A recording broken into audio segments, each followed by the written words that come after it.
takulandirani ndipo tikupereka moni kuchokera ku YALI Association in Malawi. And so today we'll be learning our fifth webinar series, and this is also the last webinar series of the 5 series that we've been learning since the start of the project.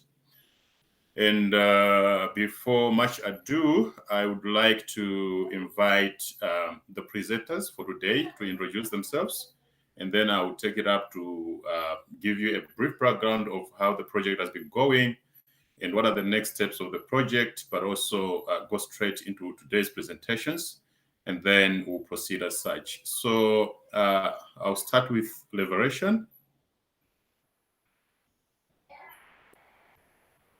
Hi, Kumbu. Hi, everyone.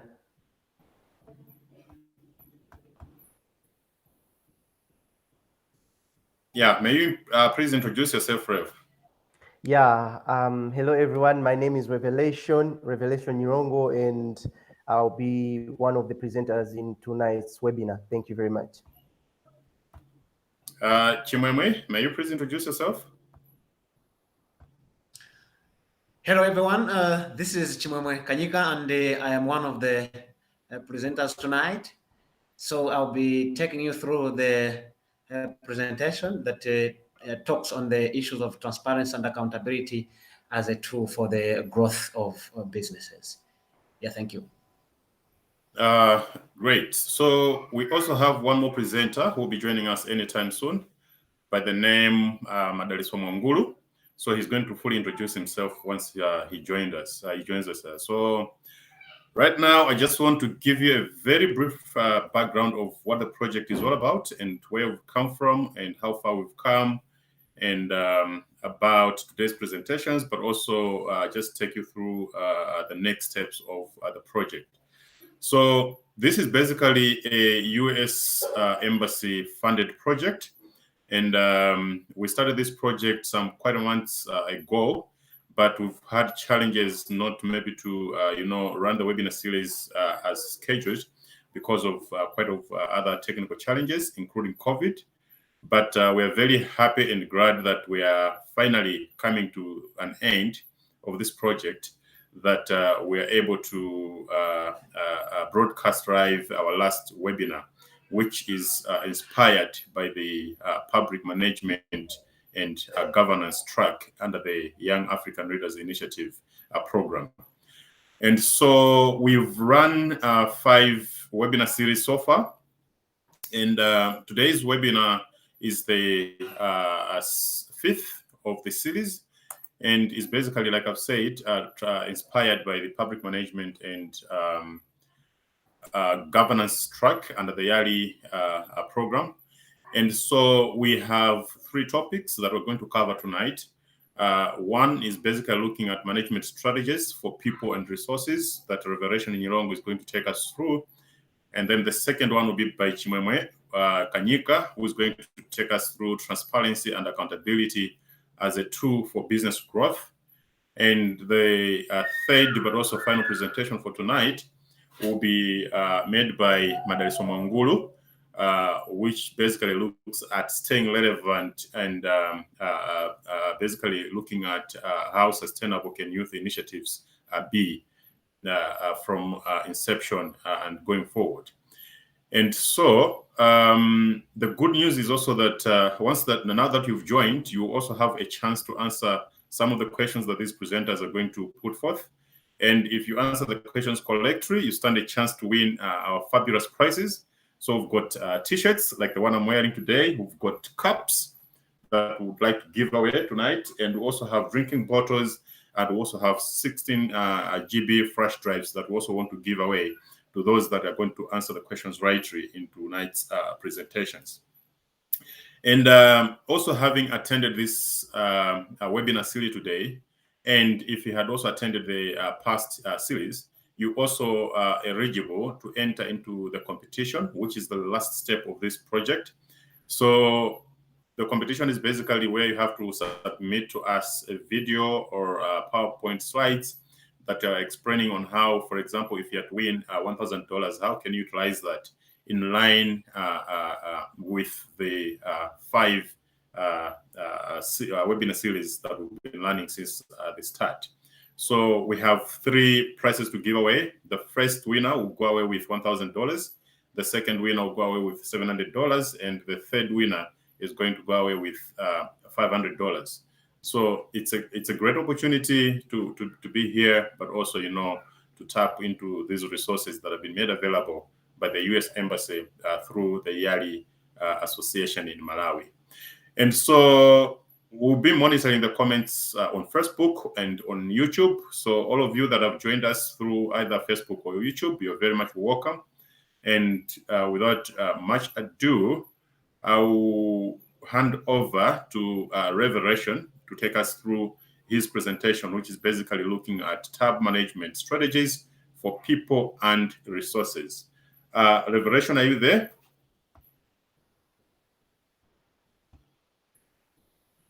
Hi, Revelation. Hi, Kumbu. Thank you very All much. Right. Yeah. So I'm going to put up your presentation right now. And so Great. Whenever you're ready, please, you may start. Sounds good. Yeah. In a So second. while we are waiting for the presentation to load, Yes, I should please. say if disconnected, please comment in the comment section so that we are able to notice that I'm disconnected and I need to stop or do anything. Yeah, right. Great. So thank you very much, Kumbu.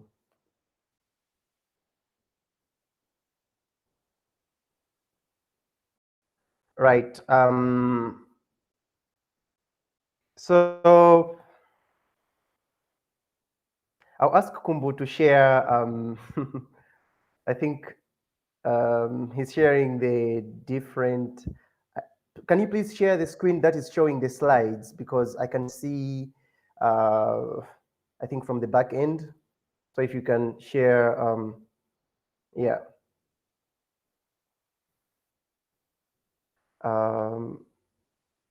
Please hold on.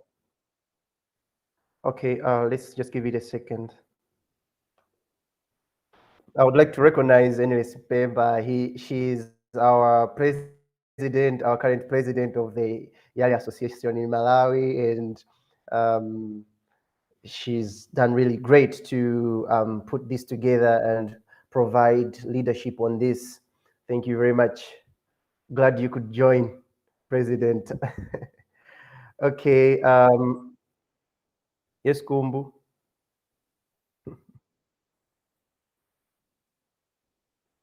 Okay, sure. Sounds good.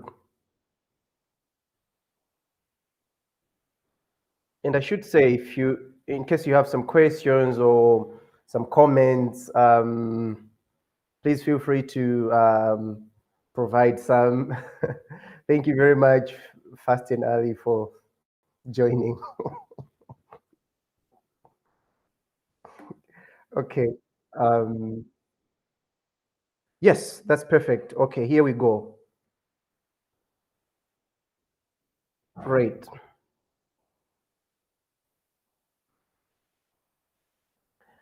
So as you can see, my presentation is titled Turbo Management Strategies for People and Resources. So in case I'm going fast, please feel free to stop me. In case I'm going too slow, feel free to stop me as well. And if you have any question in between, I'd like you to respond to it, and then perhaps we can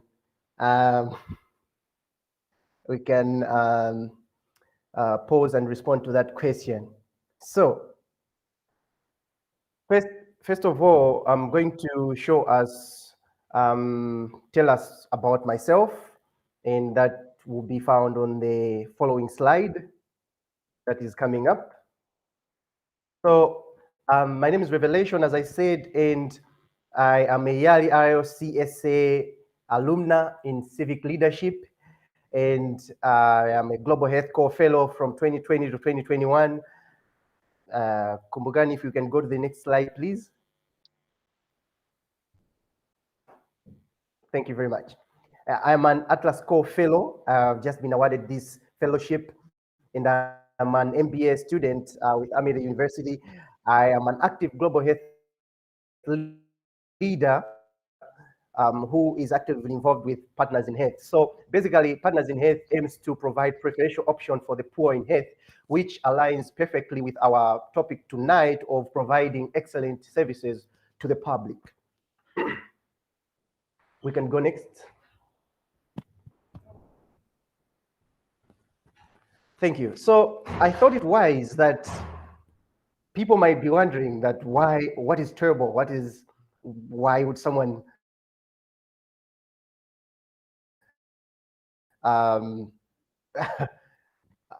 mention their title their presentation as terrible management strategies for people and resources. So basically, what we mean by terrible is the following definitions that you can see on the screen right now. And as you can see, turbo basically means a fan in the engine of a car or a plane that basically provides more performance to the car or a plane using some gases to blow fuel vapor into the engine. I know that sounds like quantum physics or like you're trying to put a man on the moon, but then that basically means improved performance, okay? So management, as we all know, is the way something is being handled, careful treatment and supervising of skills or those in charge of a business or group. This is what they do. So I tried to highlight the antonyms for management, and I found out that trickery can be considered as an antonym of management. Antonym, I mean the opposite of management. So deceit is as well viewed as an antonym of management. So when people feel deceived, when people sense deception, people will say they have been mismanaged. And we have seen that if there is any deception in the way people handle money or resources, they are taken to be called mismanagement of resources. So strategy, as we can see, is a plan of action designed to achieve a long-term or an overall aim that includes mission, vision, and objectives. So people, basically, it's you and I, human beings, to be frank, and resources could basically mean a stock of supply of money, material, staff, and other assets that can be drawn by a person or organization in order to function effectively. I'm going to tell you a story about my university lecturer, Dr. Kapesi, some of you might know him. He gave us a task to imagine what type of resource allocation strategies can better improve the secondary school education. When we look at it, students who are selected to community day secondary schools are considered to be second-class students, while first-class students are selected to government schools, which are fully funded and heavily funded, unlike community day secondary schools. But in real sense, if we can put more emphasis on community day secondary schools, then that would help these students to become better and improve. While if we do that, we would also be serving the other part of government schools. So basically, I just wanted us to highlight that and just check it out. So what is the overall goal of tonight's presentation? Tonight's presentation is mainly hinged on improved effective management strategies for people and resources to necessitate attainment of predefined objectives. And why does people management matter anyway? That is on the next slide. So before we answer that question, we need to look at people management versus public management. Most of the times, people management is associated with how the private sector identifies talent, returns talent, and then grows the talent. While the public management part has been viewed as a task for the public officials. But when you look at it closely, as a leader, it is important for one to understand that where they are, they can start leading, and they are leading people, and hence they are managing people. So it is very important for a leader to understand how to manage people in order to provide excellent public service. So there was, as you can see on my top left corner, there is one gentleman, the late John Wooden. John Wooden was a basketball coach, and on one morning he was training the players, and he was taking them through some drills, some fitness drills, and what he noticed, some of them are lacking motivation for it. So he told them that when opportunity comes, it is too late to prepare. And us as a leader, as leaders, if we do not, we will not have time to prepare when opportunity comes. Okay, when we find ourselves in the August house, for example, it would be too late for us to prepare on how to manage people and how to manage the public at large, because that is the time when we need to perform. You cannot prepare when you're about to perform on the stage. You prepare prior to that. We can take examples of ballerina performers, ballet performers rather. They do not necessarily prepare 30 minutes before they perform on stage. So we basically need to be prepared for the opportunities that are to come, and we have to do everything, every permutation that we can to prepare for any opportunity that comes. And that includes to be able to understand how to manage people and how to provide excellent public service. So there are two sides of the coin on this. One, appointed officials. Two, elected officials. So elected officials are the ones that we vote for, and these ones manage the public.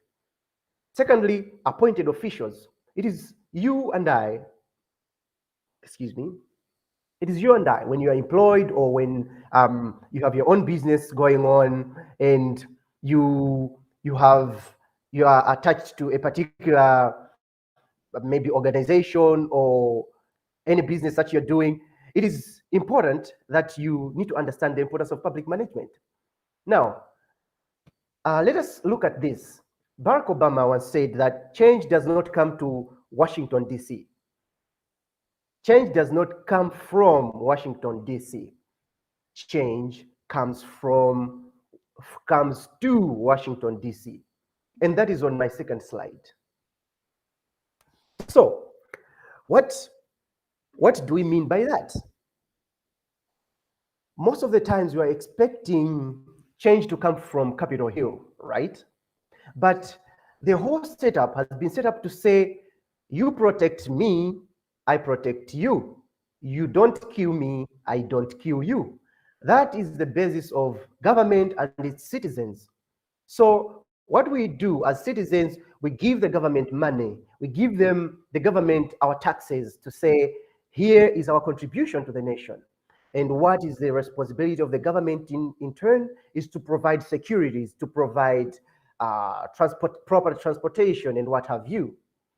And what we mean by that is, in doing that, we are creating a social contract between the citizens and the government. And when either of them are broken, when there's distrust, when there's deception on the government side, the citizens do not feel comfortable and they'll revolt. And therefore, it is important for the government to exercise excellent public management skills. I'm going to wrap up very shortly, and what we're going to see now is some leadership and management expectations that people have or governments have. So that is found on my next slide. So leadership and management expectation is to deliver services, develop people, as well as manage resources and give direction. That is the meaning and expectation of leadership and management. Now, a quick exercise.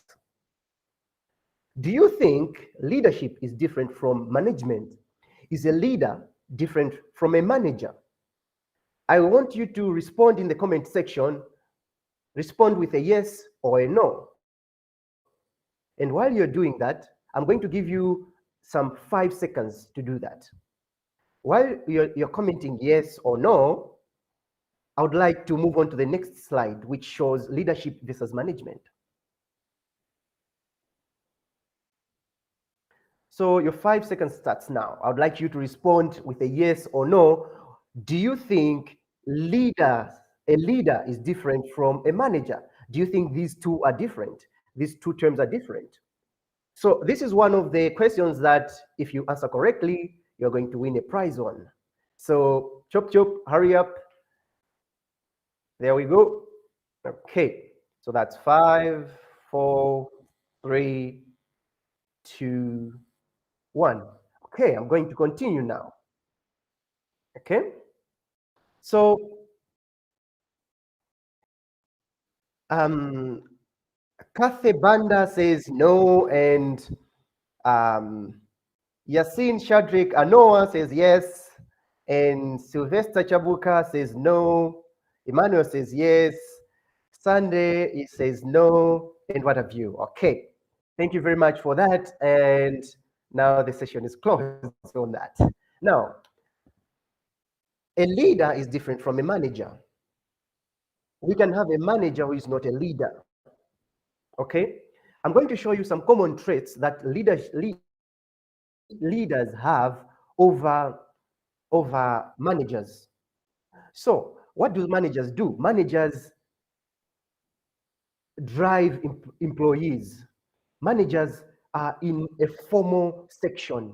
Managers need to attain some level of education or some level of expertise at a certain point for them to be able to become managers. And who are coaches? Leaders, pardon me on that, leaders are coaches who coach people, who coach employees, okay? And there are so many other traits that distinguish a leader from a manager. So a leader will generate enthusiasm, while a manager will inspire fear of loss of job, fear of being cut salary, for example. So a manager would say, I want you to do this. And the leader would say, we want to do this. So a leader would fix a problem and show the way. A manager would place a blame on someone if there has been a problem somewhere. So they would identify that one, isolate them, and blame them for that particular problem. So there's so many other traits, like leaders use words like, let's go. We are doing this together. A manager says, I want you to do this, go and do this. So a leader knows how the work is done and does it. While a leader knows how it is done and does it, while, okay, pardon me, I have feedback from my end. Okay, great. There we go. Yeah, so I'm wrapping up now in my next 1 minute or so, and I'm going to rush through the remaining part of my presentation.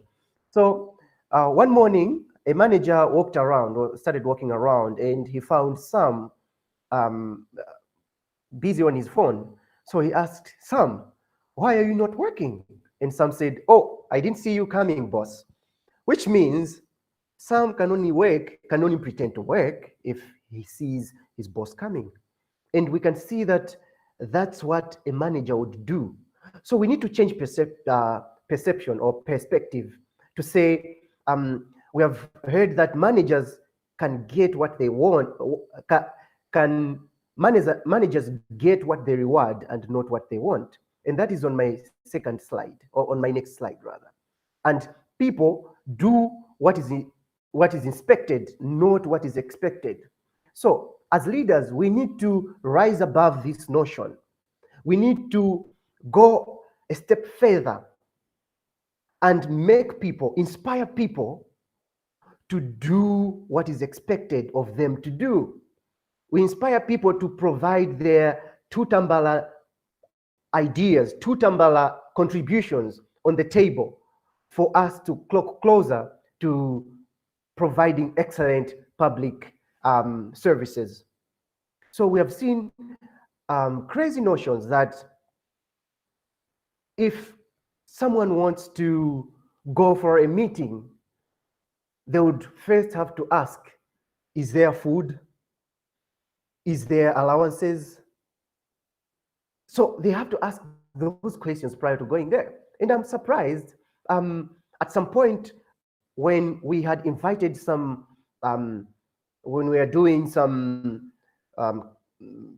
personal development talks, we had invited some organizations and those organizations had paid. And when they paid, it was free food for everyone, free accommodation, and free for everyone. But some chose not to attend these career development, professional development sessions. Why? When they were asked, they said there were no allowances. There were no allowances for them to take home. It was very surprising to know that someone can let go an opportunity like this to develop their skills in their own work and become better just because there's no allowance. Ladies and gentlemen, thank you very much for listening to me tonight. I have more that I could talk about, but seeing that we do not have time on our side, I would like to leave you with the following slide. May you please go to the next slide, please. Continue. Please continue. Continue. The one after the next one.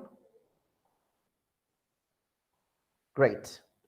Now, Peter once said, management is doing things right, while leadership is doing the right things. Now, when I analyzed this, I found it a little lacking. So I added a little bit further to say, leadership is doing the right things in the right way. Okay? So that's leadership. And ladies and gentlemen, I would like to invite you to this table of leadership where we are looking at giving more than what we are getting. In doing so, we are also improving not only ourselves, but we are contributing heavily to the progression of humanity. I'd like to thank you and conclude my presentation on this. Thank you very much. So I think right now we invite Kumbu.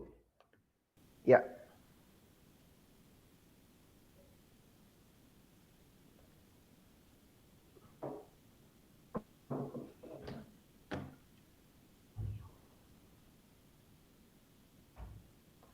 Kumbu, can you hear me? Okay, I'm not sure Kumbu is available. So, Kumbu, are you still there? Mada, are you available for us? Okay, great. We just got him back. Thank you very much. Yeah. Yes, I can. We can hear you loud and clear. Okay, Permission great. to be released. So thank you for that presentation. And maybe before you go, Revelation, we have, I think, 2 questions in the right side of your presentation. That's correct. I think you would love to ask those questions so we can give away the T-shirts, either a drinking bottle or a cup or even a flash drive. So I will share the screen again so you can ask those questions and give our participants time to comment in the comment box their answers, and so we can see who the winner for this presentation are. There you go, Rev. Yeah. Okay. Great.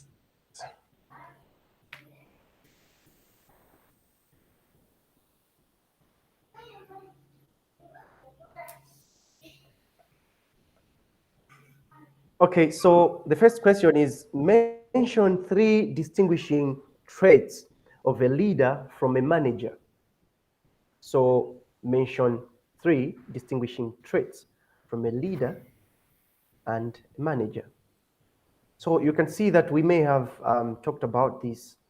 I asked one question, that is a leader different from a manager? So we got some correct answers. The correct answer is yes, a leader is different from a manager. There's a difference between a leader and a manager. And so the first question that we're asking is for you to mention some distinguishing traits between a manager and a leader. So we have one response from Emmanuel, says, manager says I and leader says we. That is correct. He also has, by the way, Emmanuel is watching via our YouTube channel, so we're also live on YouTube. Emmanuel also says, manager depends on authority while leader depends on goodwill. That's correct. How about others? The difference between a manager and a leader.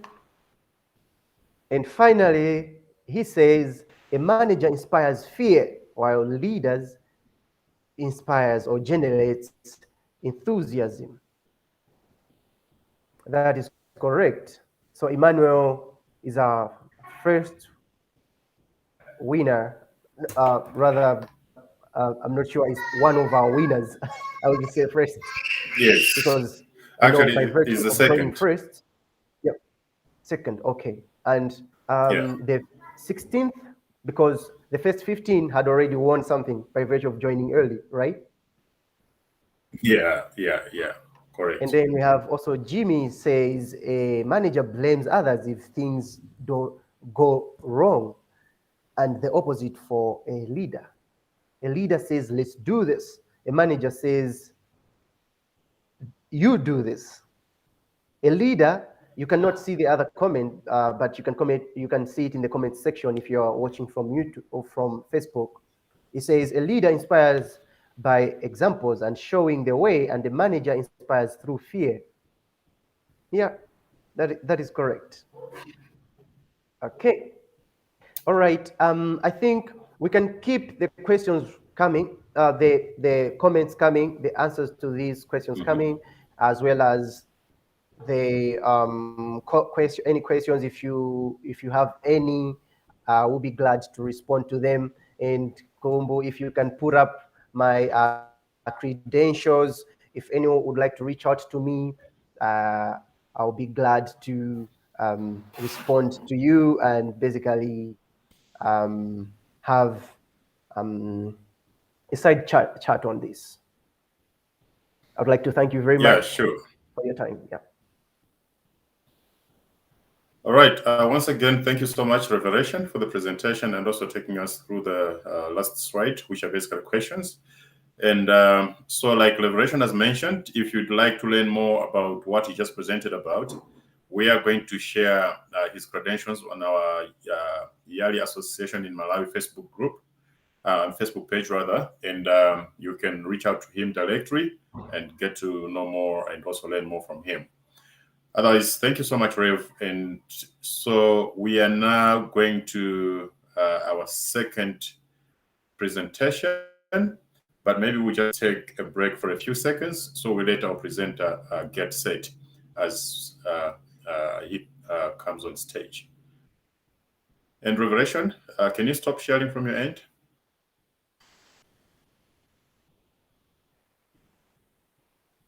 Great. Chimwemwe, are you there?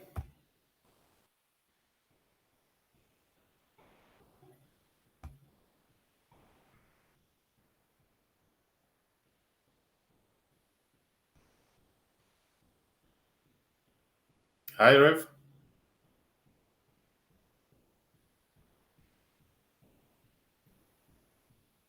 To get online, we can give him a few minutes So Yeah, sure. yeah. Okay. Yeah, so as we wait for Chimwemwe, please keep the responses coming in the comment box. We're still monitoring. We have so much to give away in terms of prizes. We've got golf, we've got t-shirts, we've got drinking bottles, we've got cups, and also some flash drives. So keep the responses coming.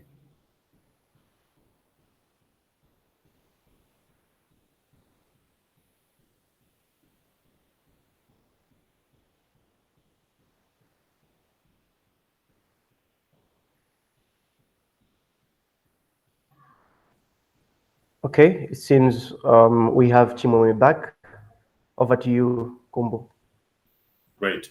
Chimwemwe, can you hear us?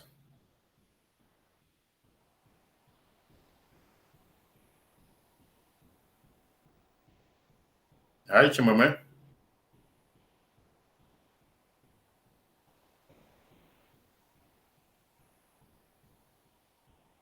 Chimwemwe, are you there? Audio from Chimwemwe. Neither can he get audio from us. I will suggest we move on to the next speaker if they are ready. Mada, are you there?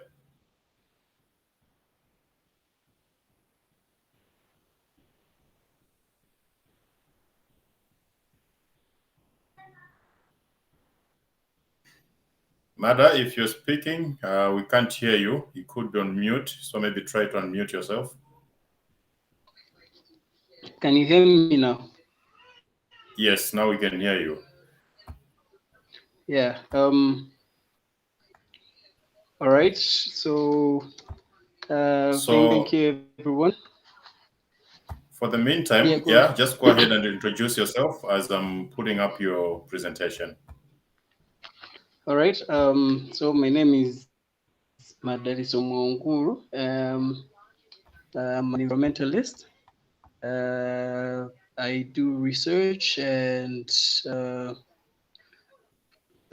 most of my work is to do with bats. I do research around birds, carnivores, and different other animals. I graduate from the Lilongwe University of Agriculture and Natural Resources, but I also have qualifications from different other universities, University of South Africa, University of Masai Mara,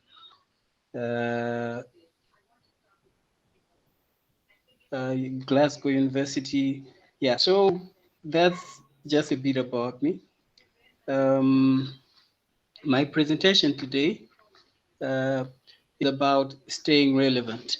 I believe you bear with me. My camera, it has a crack, so it doesn't look as clear, but I believe you're able to grab my audio as well. So for the past couple of months, I've been reflecting on several initiatives and that have gone through that we've actually seen coming around, and right now we can't hear of them anymore. In initiatives and brands by young people. So the question has always been, the question that I've always had is, where are they? Why are they not around? So this is one of the reasons that made me think about this presentation, because I want, first of all, find out from all of you out there what your thoughts are on the issue of sustainability, the issue of keeping up to date with current trends or youth initiatives, youth programs. Most of these, I hear most of them. Okay, so it's about staying relevant, because I believe that most of these initiatives are no longer around because their relevance has been lost. Why? How? We do not know. This is the reason this presentation has been made, basically to understand why exactly have they lost their relevance. Okay, so the problem I found, as I mentioned, is that youth brands, youth ideas, and youth initiatives have not lasted long. For those of you who were there around 2011, 2012, 2013, we had initiatives on Facebook that linked Malawian youth, and it was so promising. I think it had to do Malawi youth activism or something like that. By then, it was started by a guy called Vasco Maziopa.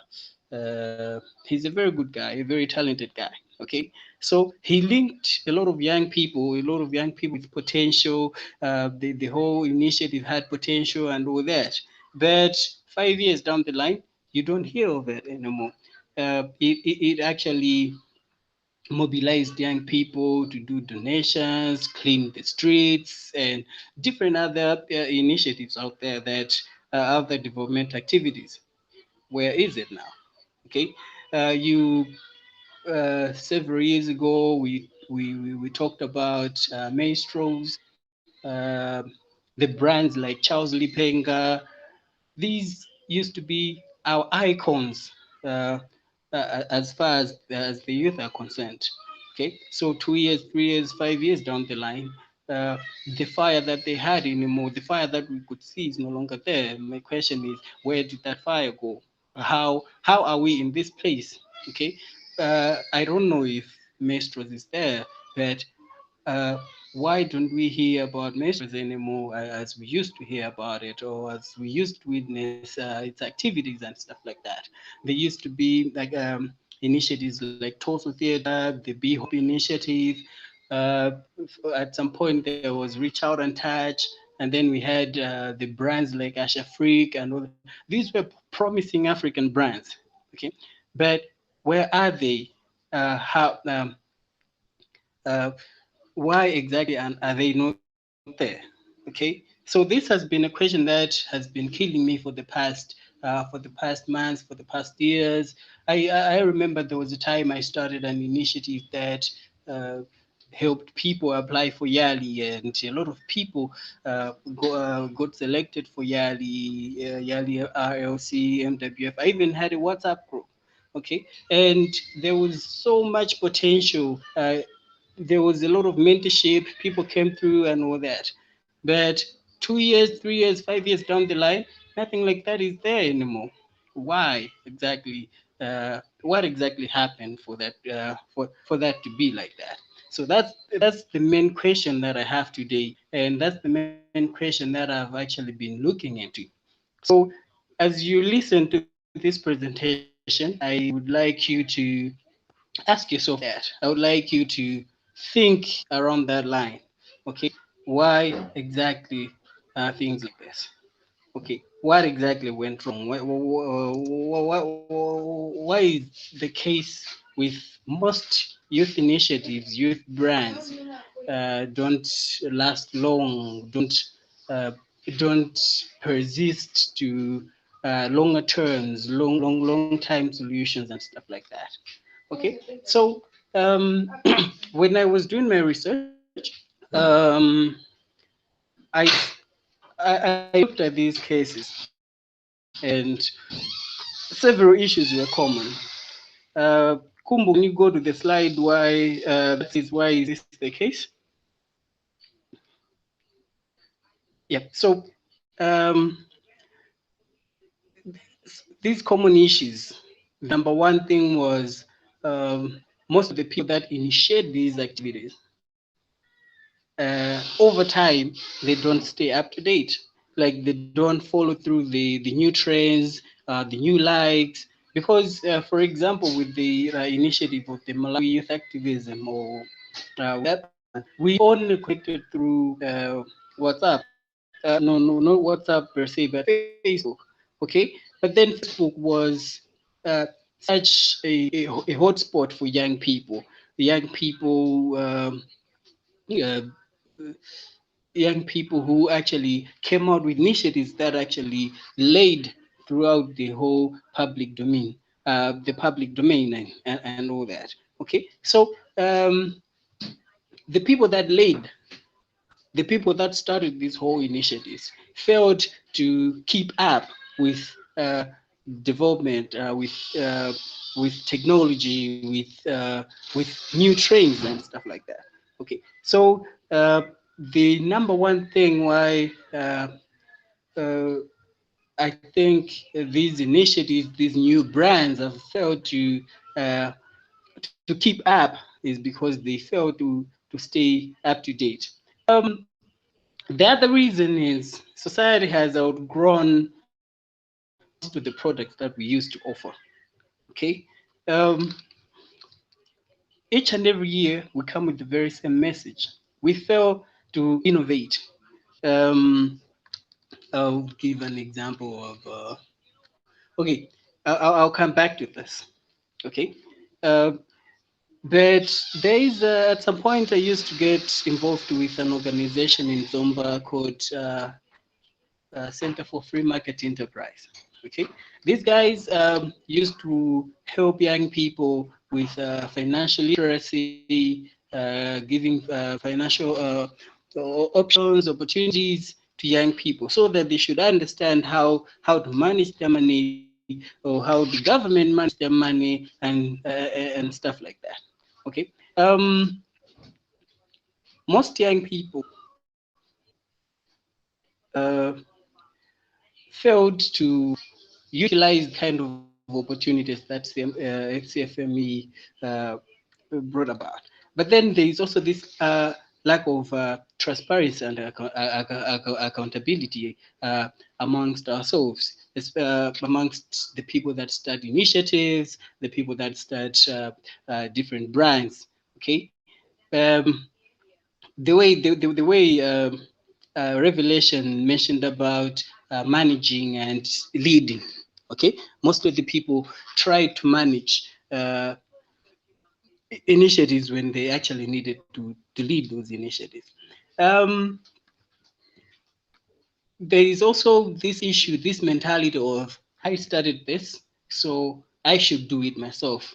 I have the vision for this, so I should be on the forefront leading this. This is also one of the reasons why we feel why brands and initiatives uh, fail to become sustainable in the long run. I'll give you this example again, Malawi youth activism. It actually failed, literally failed, because the people who started this, the people who were on the forefront, failed to accept the fact that they needed to train other people to lead. So it was more like uh, I know I started this initiative, and starting this initiative means I know all, but there's no one else that knows everything. So there's need for young people to include others in their visions and stuff like that. So this mentality of do it myself, I own this, I started this, is what exactly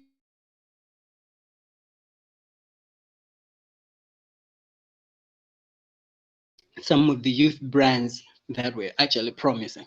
The other thing that I also found out is that some individual brands, as well as started by young people, has failed because of funding. When you start an initiative and it actually starts getting way, you get all hyped up, but then the issue, the lack of funding, also disappoints a lot of young people. And because of lack of funding to finance activities, a lot of young initiatives, young brands died down before they could even grow into initiatives that we expected them to be. So there is this whole issue where leaders or managers of initiatives failing to find the right people who would actually actually be interested in their idea, interested in their own brands. We've talked about all these things on the previous webinars. Okay, so this is just sort of a recap, but yeah. Now, on the last thing why I think this is also the case is sustainability. When we start new initiatives, when we start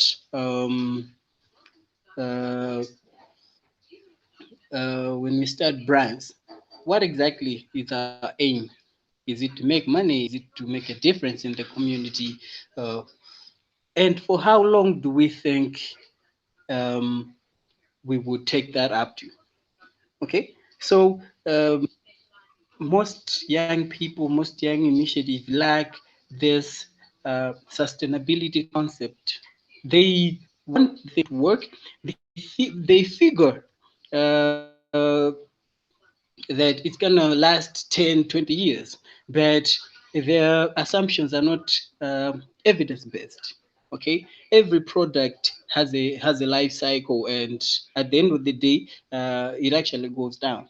Okay, so there's so much assumptions than evidence-based decisions on sustainability of brands or initiatives by young groups. Now, Kumbu, you can move to the next slide. Now, this is what I think could be done better. I wanted to ask a question about this, that what exactly do you think would work? Number one, collaborations, okay? Don't do everything alone. You need to collaborate with local organizations around your area. You also need to collaborate with other young people so that when you leave, others can take it up. But then even if when you leave, other organizations would also help support you through. When you need help, seek help. Build your vision around other people. Okay. The main other point that I need to make is leadership. Okay. Leave a legacy. Like train other people to do the thing that you do. Okay. The thing that makes you special in that scenario. Train other people to do the same, because when you leave, other people can continue with the work that you started. Okay, so train other leaders, set a clear sustainability plan. I said sustainability plan, not a succession plan. There's a difference. There is also one thing that I think you can do. Try to make the collaborations that you make, the connections that you make online become offline actions. Okay, for on a project, get to understand and to act upon that particular project.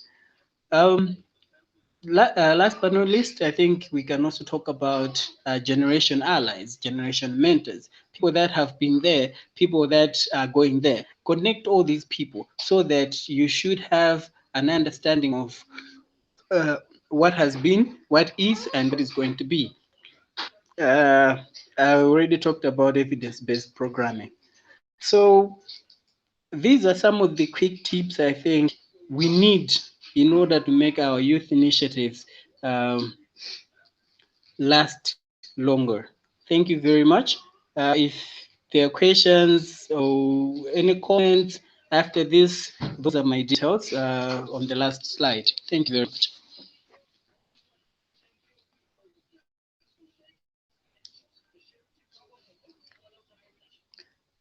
Kumbu, are you there?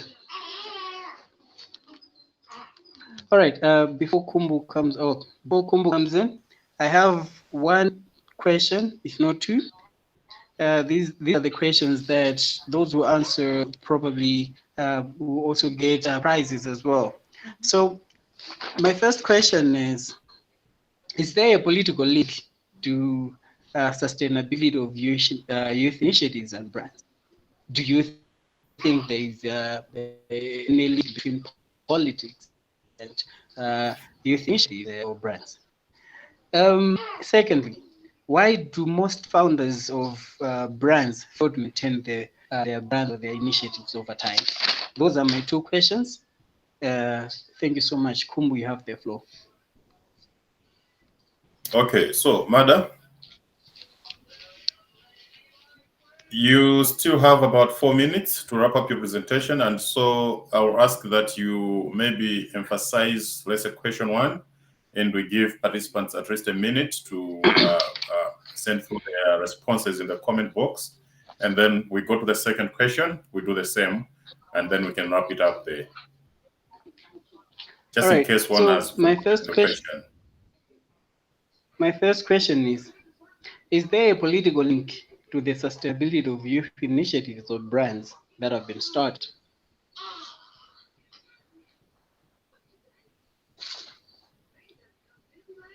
Come again with a question. Someone says they didn't get the question clearly. I'll repeat. Is there a political link to the sustainability of youth initiatives?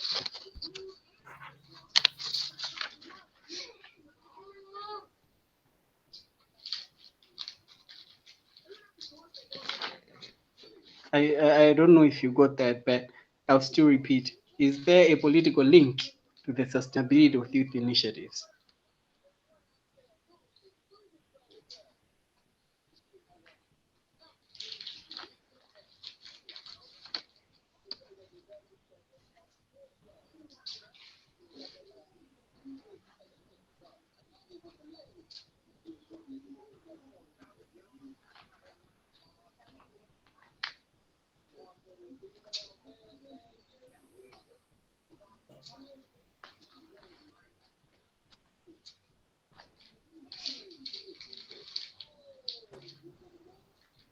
I see Sandy has responded, I think. He says yes, and on 2 he says lack of accountability and transparency, leadership, monopoly, and lack of funding. So Sandy is actually right. There is a political link to sustainability of youth initiatives. Okay. Politics contributes a lot to the stability of new initiatives. Okay, so if politics doesn't make the environment stable, it also affects how much or how far an initiative can go. The greatest example of this would be Reach Out and Touch that used to happen on MPC TV at some particular point. Okay, that is probably one of the greatest examples you'd ever get of this question. And secondly, you're also right. So I'll also ask again on the question, second question. Yeah, please. Why do most founders of brands or initiatives fail to maintain them over time? Why do most founders of brands and initiatives fail to maintain them over time or fail to sustain them? Okay, great. So as Mada wraps up, he says, I think his second question is, why do most founders or youth initiatives fail to sustain them, I think, over time? Is that correct, Mada? Yeah, that is actually correct. Great. So we'll let our attendees and participants keep sending their responses in the comments as we move on to our third and last presentation for tonight. But otherwise, thank you so much, Mada, for taking your time to prepare the presentation and also being here and sharing your knowledge on how we can remain relevant as youths and as we bring on board our different initiatives. Thank you so much, Mada. Thank you so much. Have a good night. You have a good night too. I hope you still be in the background following. Yeah, sure. I'll be following. All right, great. Revelation, are you there?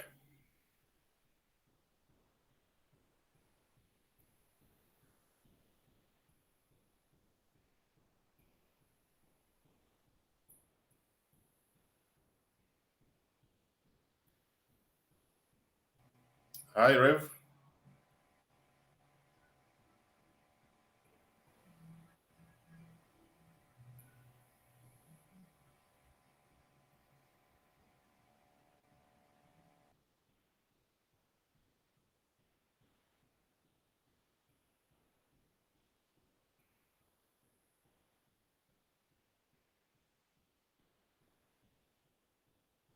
Hi, Revelation.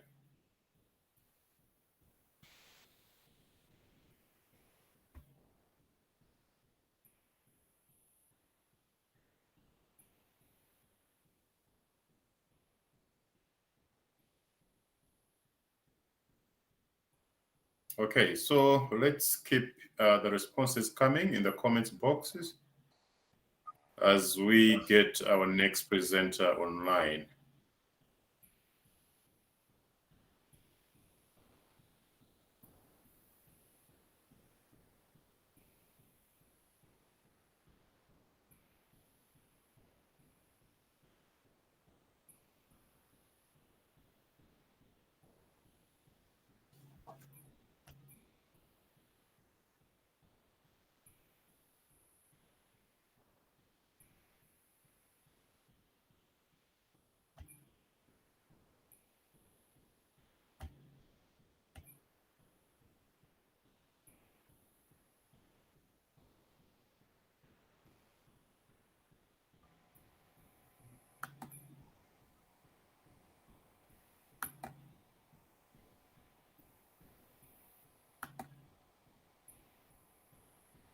Hi, Chimwemwe.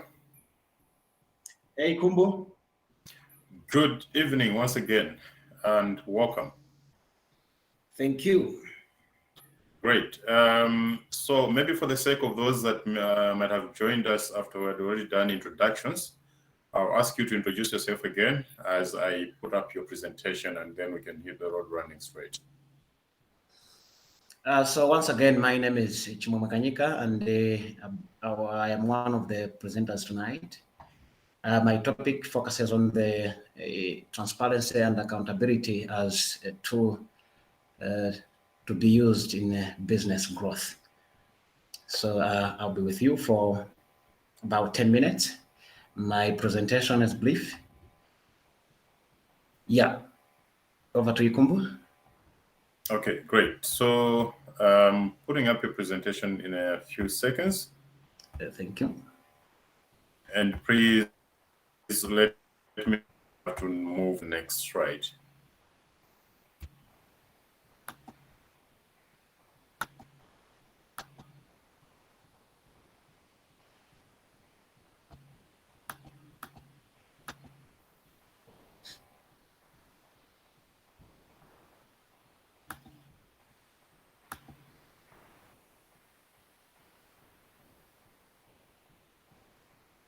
Are you able to see Chimwemwe?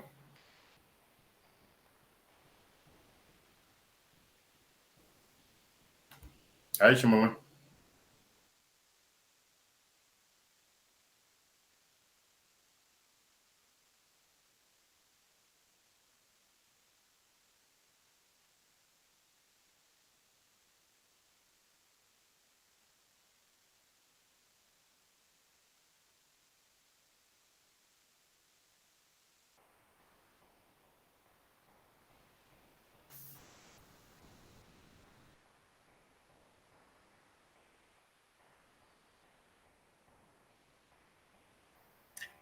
Yeah, so basically my presentation revolves around to share the very obvious, the transparency and accountability and their meanings, and how this can be reinforced or can be streamed along in the business or the company. And I also intend to share how they can foster growth in business. And then I'll take you through to the quiz section. If we can get to the next slide.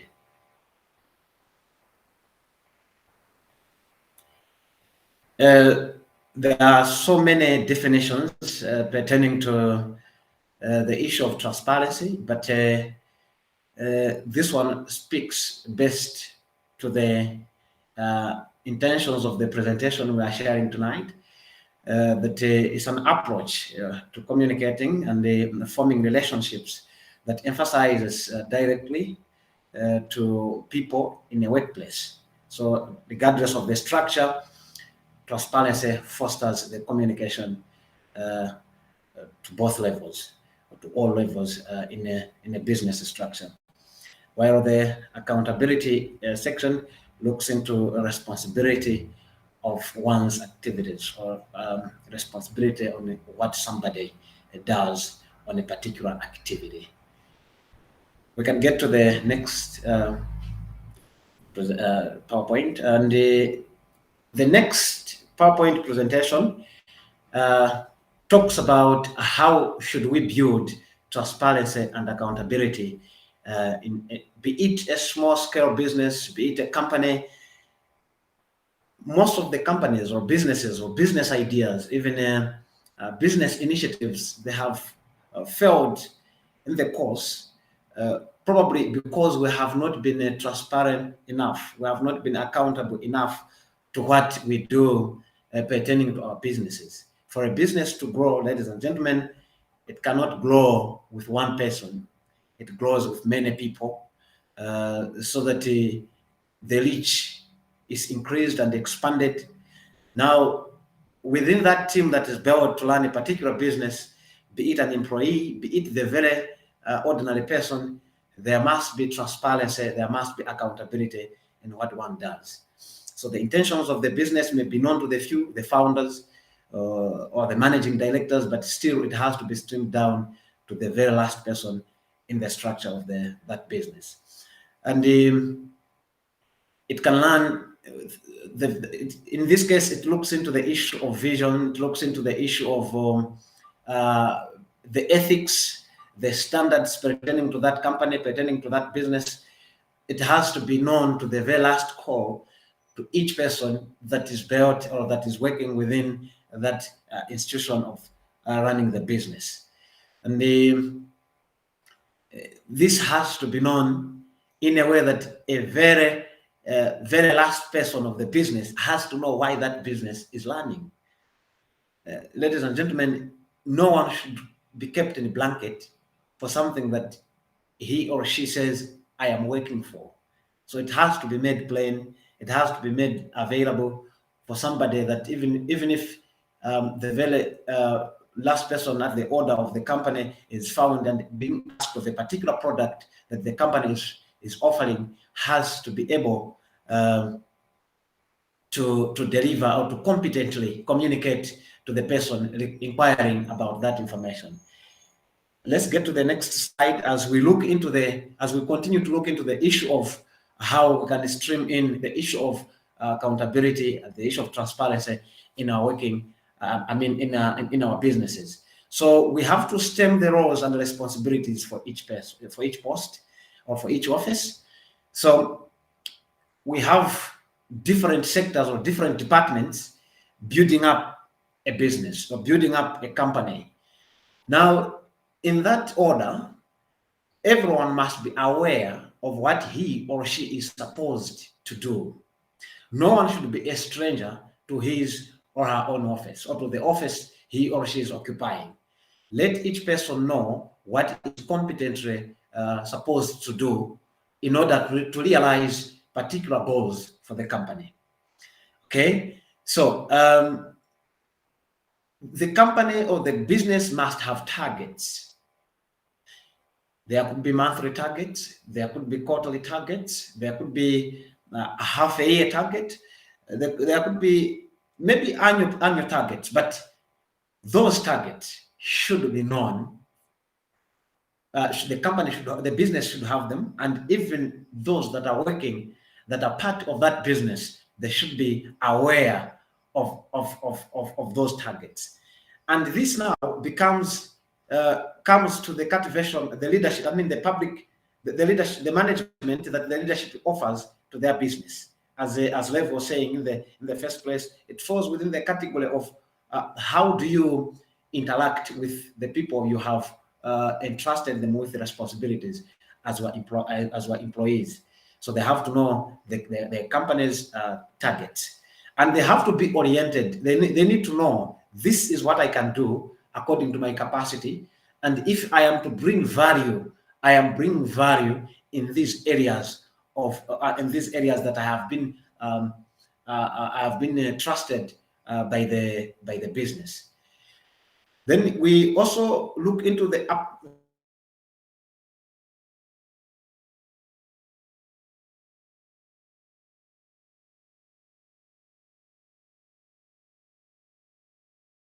that follows is, are they living up to them?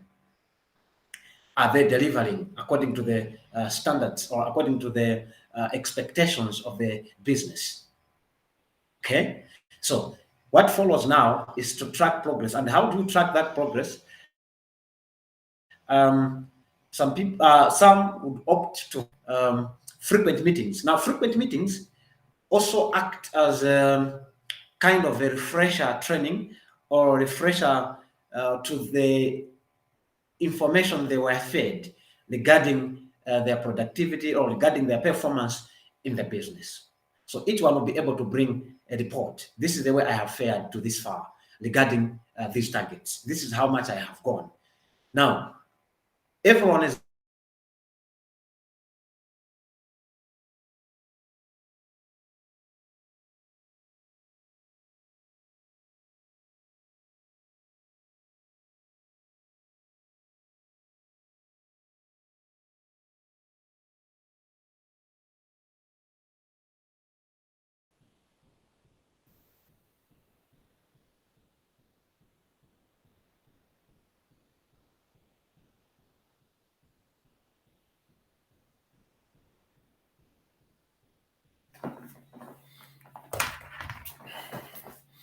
Hi, Revelation. I think we've lost Chimwemwe.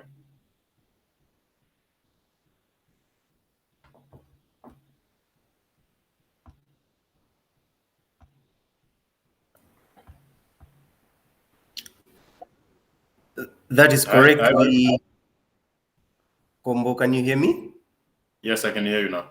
That is correct. We have lost temporarily Chimwemwe. We are trying to bring him back. Okay, cool. So we'll just take a short recession until he's back. Hello. Welcome back, Chimwemwe. Thank you. Yeah, so I think we can slide to the next presentation. Yeah, so let me go to the next slide. Please confirm if this is the slide that you're referring to. Okay, please.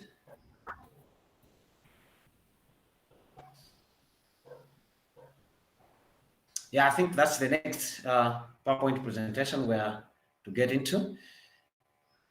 Now, the next area of interest I'd like us to share is to then see how transparency and accountability, when has been enforced or carried along or is being enforced in a business, how they foster growth.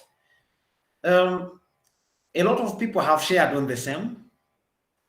I would wish to share these things with you this moment, that when transparency and accountability has been enforced and it's at the brim, you become a point of attraction, or your business becomes the point of attraction for partnerships and investors. There is no investor who would be willing to risk their money in something that they are not informed about, or something that they don't know about, or something that is not transparent enough, or a company or a business that is not accountable enough. You should be able to make your way of operations available for people that may be willing to invest in the business. Okay. Partners would wish to come in to work with you, to work with your idea, to work with your business, if only you are accountable and transparent enough. And this can be shown right away from a very common employer in your business. The transparency and accountability also provides a roadmap, or it acts as a guidance for both the top leaders of the company as well as the workers. So as you engage, as you share progress, as you share reports, as you share notes, as you share how each office or each sector is performing to a particular level, then as a company, you know you are in the right trajectory, or else you have missed the road. You see, this is not just about profit making, but it's also about the abiding to the vision. And how relevant are you at the current market? Are you competitive enough? Now you are able to evaluate yourself periodically if you enforce and you are able to make transparency and accountability available in your business or in your company.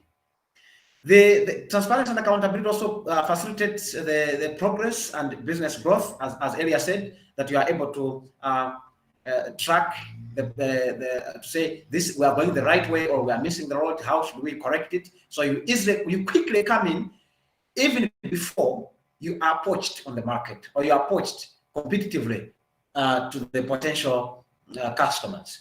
So it also builds the company's ethics as well as the standards of operations. So each business has its own proper way of conducting its business, or its way of carrying itself. So if you are transparent enough and you are accountable, each worker will will live to that standard. Each one has a point of standard that is pursuing. There is a level each worker is pursuing towards, because it's guided. There is a roadmap that is guiding that worker.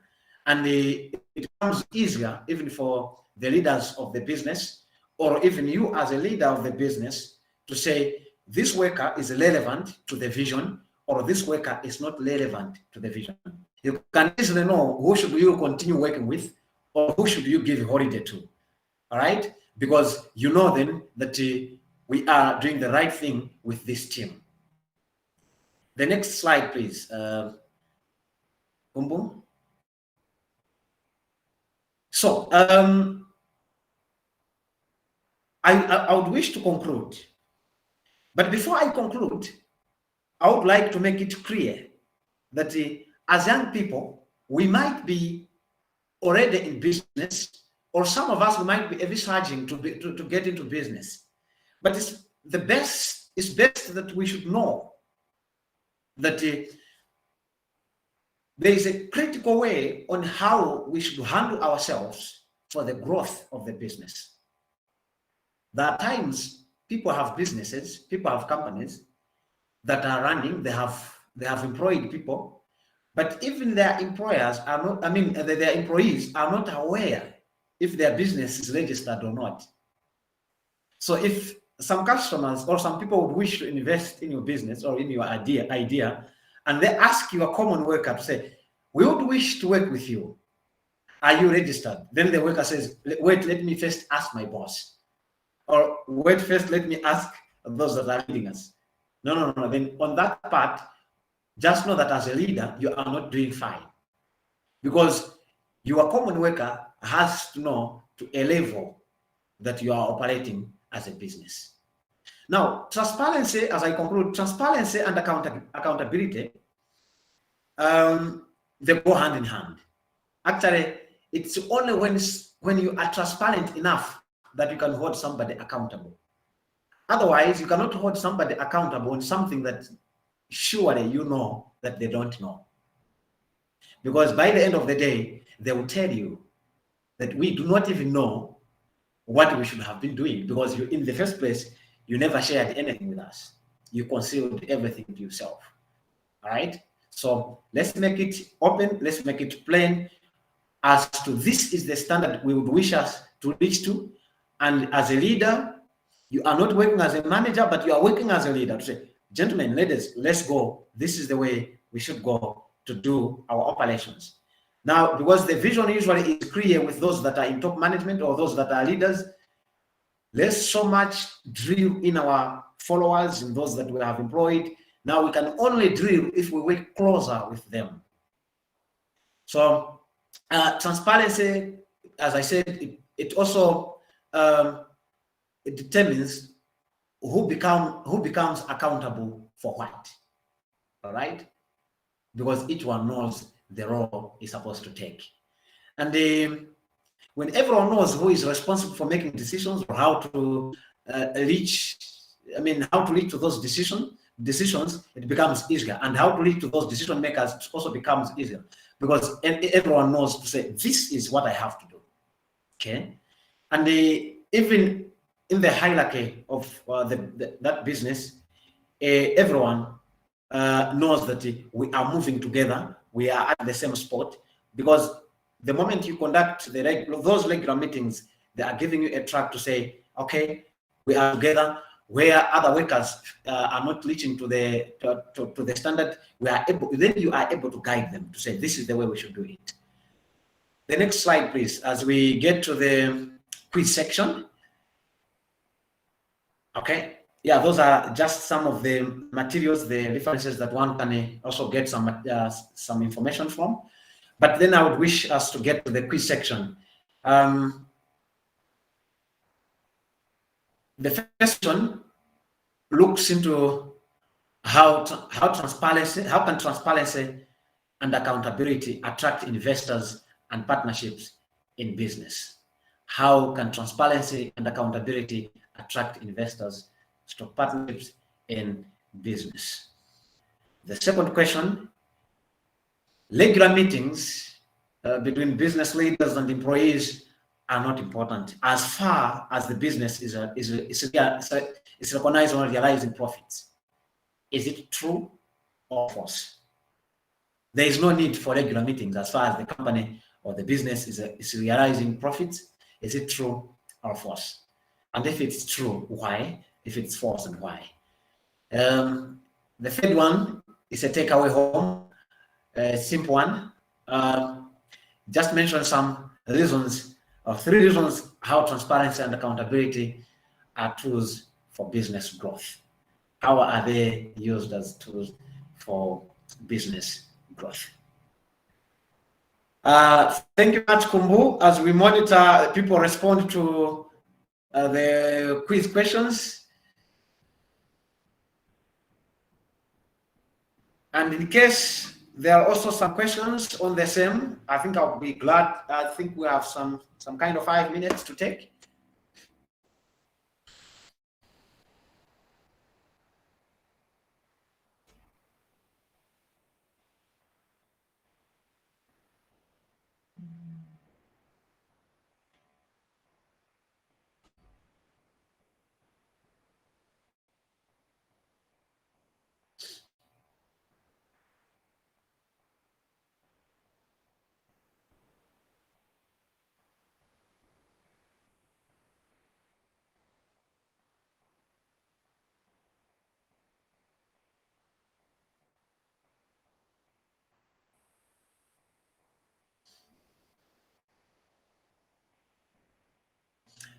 Okay, so do we have some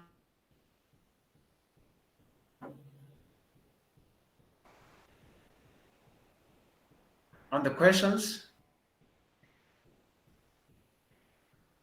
Kumbu? Hi, Revelation. Hello, Kumbu.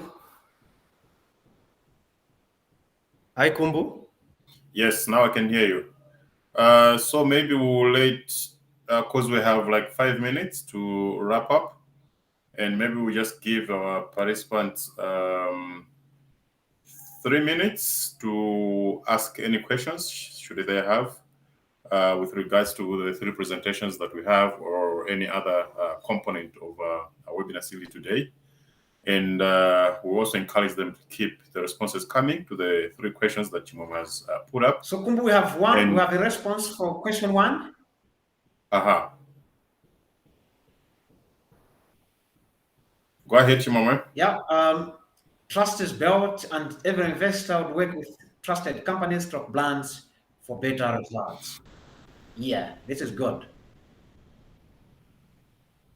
Great. So we have our first winner for your presentation. Yeah. For the first question, yep.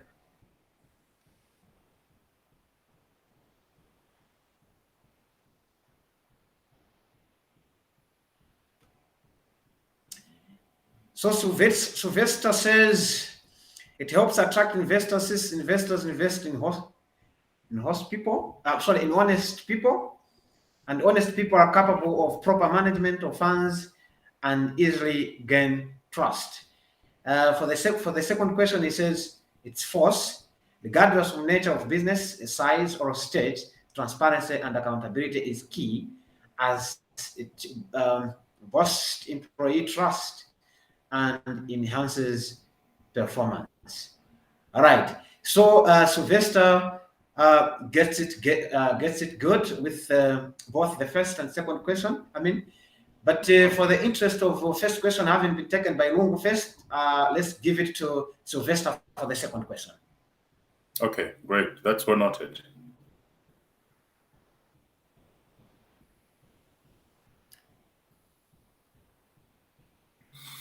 All right. So as we keep the responses coming, I would like to thank you, Chimwemwe, for joining us tonight and also making a presentation on how transparency and accountability can be, good tools for business growth. Thank you so much, and wish you a good night. And as we wrap up, I would also like to thank you all for joining us tonight. And as you can see on the screen, if you have any feedback, please send to malawi@yaliassociation.org. We'll be able to respond real time. And also would like to thank you all for taking your time to attend our tonight's webinar. It's been great. I think there have been great lessons. I'm sure we are all going back with one or two lessons that are going to help shape our thinking, our reasoning, our businesses, but also our work as we continue to contribute to different causes that we are working on. And I would also like to thank the US Embassy that have made this webinar series a success, but also possible. And so a huge thank you to them for really making this webinar series possible. And with regards to the prizes that have been won tonight for answering the questions correctly, please feel free, if you feel like you had answered a question correctly, but maybe we might have missed you, because what we usually do is we get back to the recordings of this series and go back through again and take note of all those that might have joined early, so we can give you your 1 GB data bundle, and also those that might have answered the questions correctly to the presentations that we had tonight. So we can also send you your different prizes that you've won tonight, which includes a t-shirt like the one I'm putting on, but also a cup, very beautiful, like this one here, a drinking bottle, or even a flash drive that is a 16 GB flash drive. But otherwise, thank you so much, everyone, and thank you so much, Revelation. Thank you so much, all you presenters and everyone else that had joined us on Facebook, but also on YouTube. So I'm wishing you all a very good night. Please stay safe. COVID is still around and COVID is still real. If you still haven't gotten your COVID jab, please get one, protect yourself and protect others. Thank you so much. And so over to you, Revelation, you can close. Thank you.